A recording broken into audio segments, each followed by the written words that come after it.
こんにちは、月宮姫奈です。世界一周コーヒーの旅ラオス編、パート2です。パート1まだ見てない方はよかったらパート1見てください。2日目の1つ目伺ったのはラーさんという、私と同い年でコーヒー農園を経営している方にお会いしてきました。実際このラーさんのところでは農園を見せてもらいました。実際にコーヒーの木がなっててコーヒーの実がなっているのを見るのが初めてで、めちゃくちゃ楽しかったです。もう最初これ見ていただいたら分かると思うんですけど、もうねすごいかき分けていくんですよ。で途中でコーヒーの実がなっててテンション爆上がりでしたそしてこのコーヒーの木の間を抜けるともう生い茂っていた場所がない場所があって、いろいろ話を聞いてみると、ここは去年1回全部切っちゃったんですって、コーヒーの木を。なんでかっていうとコーヒーの木って30年に1回ぐらいの周期で1回切って新しい苗を植え直すんですって。でちょうど30年に1回のこの周期で1回切ったタイミングでここにこれ見ていただいたら分かると思うんですけど、キャベツとか他のフルーツとかいろんなものが植えてあったんです。でこれなんでっていうのを聞いたらこれが面白かったんですけど、新しいコーヒーの木がなるには3年ぐらいかかるんですね。でそれまで他のものを育てたらいいんじゃないかっていうお母さんからのアドバイスで、キャベツとかアボカドとかも植えてるって言ったかなを植えてるみたいです。もう足一面にキャベツがあってコーヒー農園からキャベツ農園に変わったのかなって思いました最初びっくりしたここの一帯の後に別の、コーヒーの木が植えてある場所に行ったんです。それがここですね。そこにはこのゲイシャという種類のコーヒーの実があって、こうやって食べさせていただきました。大丈夫？コーヒーの木増やしていい？感想聞いてください。じゃあ僕ここに増やします。パプリカみたい。はい、パプリカみたいでした。パプリカみたい。傾斜のコーヒーの実で、これはコーヒーの豆ですね。コーヒーの豆説明しています。これを乾かして発酵させて、でこの乾かして発酵させてる時に、インフューズドコーヒーは一緒にルーツを漬け込んでいます。野菜みたいなパプリカみたいな味でした。これもっともっと標高高くなっていくとすっごい甘くなっていくらしいです。そんな感じでね、ラーさんのところでは、コーヒー農園に実際に行かせていただいて、とにかく初めて見たコーヒーの木、コーヒーの実にテンション爆上がりでした。そんな感じの動画でした。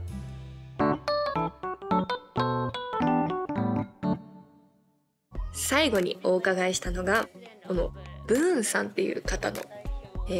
工場に行ってきました。このブーンさんは、農協さんですね。農家さんが、育てた豆をこう集めてで加工して、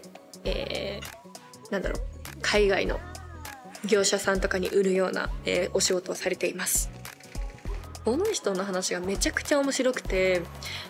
ラオスの持つコーヒーの課題みたいなものがちょっと見えてきたので、ちょっとだけお話ししたいと思います。2つあります。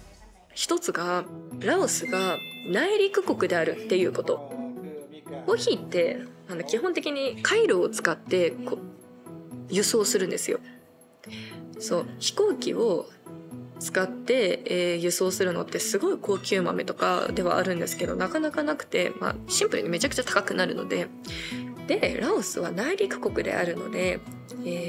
一つ国をまたがないと外の国に持っていくことができないんですよ。つまり、どこに売るべきかってなるとその隣接してる国たちになるんですね。なんですけど隣接してる国たちは、タイとか、ベトナムとかなんですけど、このブンさんが言ってたんですけど、味のクオリティあんまり気にしないんですって。そうなってくるととにかくいっぱい作れて大量生産できる、ものが買われるし、ベトナムに関してはベトナムの方が生産量があるので国の中でも全部完結されちゃうので、ってなると、とにかく品質にこだわらなくても済んじゃう。作って売る、これが正義になっちゃうことが一つラオスのコーヒー農園の課題なんだなっていうことを思いました。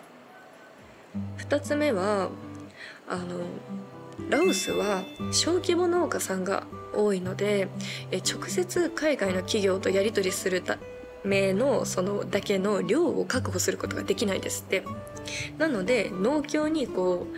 一回ラオスの豆を移すしかないんですけど、そうなってくるとそれこそ品質にこだわる必要がなくなってくるんですよね、ラオスの農家さんたちって。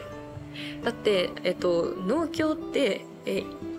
自分たちのコーヒーの豆を農協に持っていきます。で他のコーヒーの農家さんのコーヒー豆も一緒になってでふるいにかけられるので味を良くしようとかってする必要がなくなってくるんですよ。そう、そういうのもいろいろ相まって美味しいコーヒー豆を作ろうとかっていうことを今まであんまりしてこなかったんだなっていうのをすごく感じたんですね。なんですけど昨日の前回の動画のカッピングの様子を見たように、一部の農家さんではコーヒーの味の要素を知ろうとしたりとか、どうしたら美味しいものが届けられるのかとか、どういうしたら美味しいものが作れるのかとかっていうことを研究してる人たちもいるんですよ。そうなのでどんどんこれからのラオスのコーヒーがどうなっていくのか本当に今から楽しみだなっていうのをめちゃくちゃ思いました。でインフューズドコーヒーについてもこのブンさんに聞いてみたんですね。インフューズドコーヒーっていうものを知ってるのかどうかっていう話を聞いてみたんです。もしかしたら知らない可能性もあるなと思ったので、そしたら、実際に一回ラオスで作ったことがあるみたいなんですよ。でこれも面白くてどうやって作ることになったんですかっていう話をしたら、ティーンエイジャーたちがどこから何かの動画を見てインフューズドコーヒーっていうのがあるみたいだぜみたいな話をしたみたいなんですよ。で農家さんに掛け合って一緒にインフューズドコーヒー作ろうぜみたいな感じになって実際に作ったことがあるんですって。実際にやったことがある。そして、それについてブーンさんがすごく前向きだったんですね。一緒にインフューズドコーヒーをやっていくっていう未来も一つあるんじゃないかなっていうのをすごく思いました。はい、ここで編集中の私から一つ追加情報です。情報というかブンさんがめちゃくちゃ素敵なことを言ってくれてたのに私が完全に言うの忘れてたなと思って一つ追加させてください。コーヒーをね美味しくするための技術だったらもう何でも持ってきてって一緒に挑戦しようって言ってくれました。若者のね話といいすごく新しいこととかに対して前向きな人なんだなっていうのを感じました。すごく素敵な方でした。インフューズドコーヒーって賛否両論あるので、農家さんとか農協さんとかコーヒー豆生産する方々がそこについて、前向きに捉えてくれていることはすごく嬉しいなっていうのを思いました。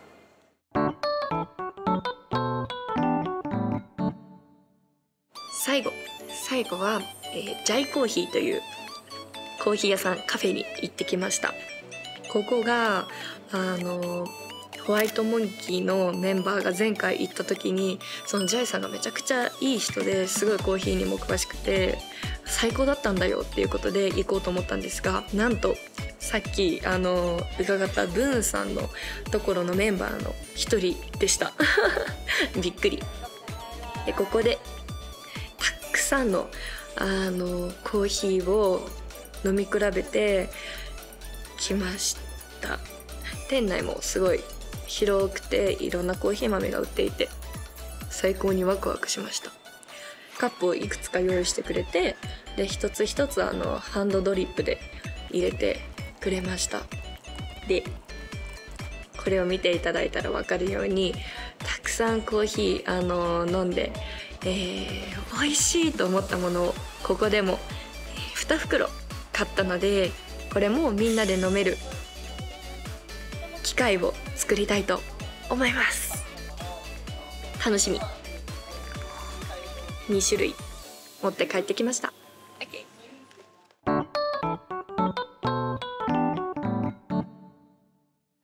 はい、そんな感じで、最初にあった問い3つありましたね。今回の旅の目的の3つ。1つ目は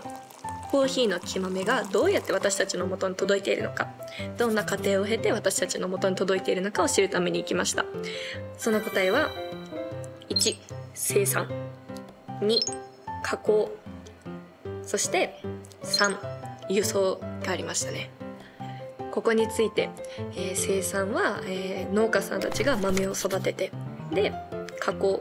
は農家さんたちが加工したりとか農協さんたちのところに持って行って、加工したりとかもしてました。3つ目は輸送業者さんが、回路を使って、輸送している。基本的には超高級豆を除いてっていうことを知りました。これをちゃんとこの自分の目で見て、知れたことはすごく嬉しかったです。そして2つ目はコーヒーの味の要素を知ることでしたね。この味についてどのように作られているのか。一つはテロワールって言って、その、土地の土壌とかによって地域性みたいなことですねがどういうものがあるのか。で2つ目がどうやって実を取っているのか。赤い実だけを取っているのか、青い実だけを取っているのか。これについてはラオスの場合は結構大量生産とかなるべく多くのものを生産するために結構緑のものも取ったりとか赤いものも取ったりとかいろいろしているっていうのが分かりました。3つ目が肥料とかをどういうふうにしているのか。で4つ目が、シェードツリーっていって背の高い木を、植えることによって湿度を保つようにしているのかとか、そういうのも味の要素の一つとしてあることを知りました。とにかく他にもたくさんあったんですけど、主にその辺ですかねが味の要素としてあるんだなっていうことを知りました。この辺も農家さんの努力がいろいろ見れて楽しかったです。で3つ目、これは初めて言いますね。これは私たちホワイトモンキーは一人でも多くの人の明日を生きる活力になりたいっていう気持ちでコーヒー屋さんをやっているんですけど、この一人でも多くの人は生産者さんももちろん入っています。で、彼らがどんな気持ちでやっているのかっていうことをいろいろ知りたくて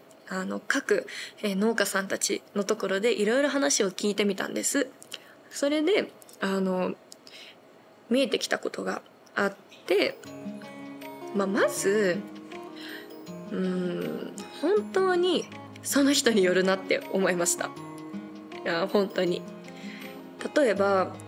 新しいことに挑戦するっていうよりかは今あるものを守っていくことをやっていきたいというか、そんなに、困っているとかっていうことではなくて今の生活を保っていけたらそれで十分だっていう方もいたし、新しい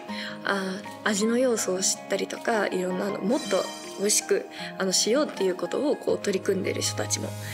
いたし、新しいことに挑戦することを楽しいから一緒にやろうっていう方もいたりとか、とにかくいろんな農家さんがいました。農家さんとかいろんな思いを持っている方がいました。なので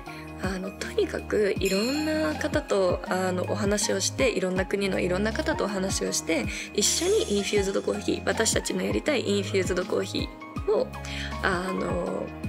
やって挑戦して、でそれによって彼らが彼らにとっての明日生きる活力になってくれたら最高だなっていうことを思いました。なのでもっともっといろんな人と出会って、いろんな可能性を見出していきたいなって思います。ラオスはね結構濃い話、ディープな話が多くなっちゃったんですけど大丈夫そうでした？ついてくれました？この辺の話とかももっとより深くというか、楽しく共有できるイベントも2023年の、11月に用意しているので、参加される方は楽しみにしていてください。参加したいなっていう方は概要欄に載せておくので、よかったら参加していただけると嬉しいなって思います。そしてコーヒー豆、現地で買ったコーヒー豆も提供できるようなイベントもまた別で作りたいなと思ってるので、そちらの方もよかったらチェックしていただけると嬉しいなって思います。そんな感じで引き続き世界一周の旅頑張ります。行ってきます。